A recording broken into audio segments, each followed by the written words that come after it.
Parce que le livre que je publie va changer complètement la manière de voir l'innovation. Jusqu'à présent, l'innovation était un instrument au service d'une science. Ce n'était jamais une science à part entière. On enseignait l'innovation pour les affaires, par exemple, ou l'innovation pour l'ingénierie.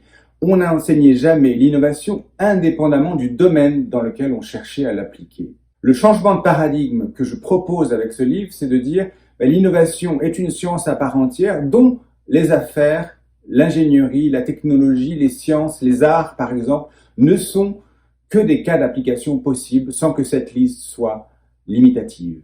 On peut le comprendre avec une métaphore très simple. Imaginons un monde où la musique est au service d'un instrument. On enseigne la musique pour le piano, par exemple, comme si c'était une matière différente de la musique pour le violon.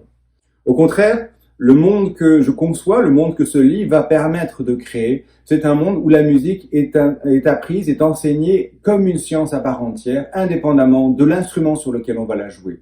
Charge à ceux qui apprennent l'innovation de décliner les enseignements qu'ils ont reçus dans le domaine particulier qui les intéresse. Ça peut être la technologie, ça peut être la science, ça peut être l'art, ça peut être l'entrepreneuriat.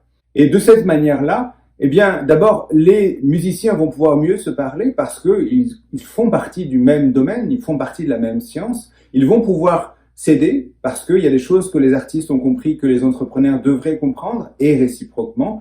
Et puis enfin, on va avoir une communauté de destin, une communauté de personnes qui pensent de la même manière et qui potentiellement vont pouvoir pousser ce domaine beaucoup plus loin. Parce que à partir du moment où vous apprenez la musique indépendamment de l'instrument, vous pouvez imaginer l'appliquer à un instrument qui n'existe pas encore, c'est-à-dire dans un domaine qui n'existe pas encore. Voilà pourquoi l'innovation devient une science en 2022 avec ce livre que je publie qui s'appelle précisément L'innovation comme science.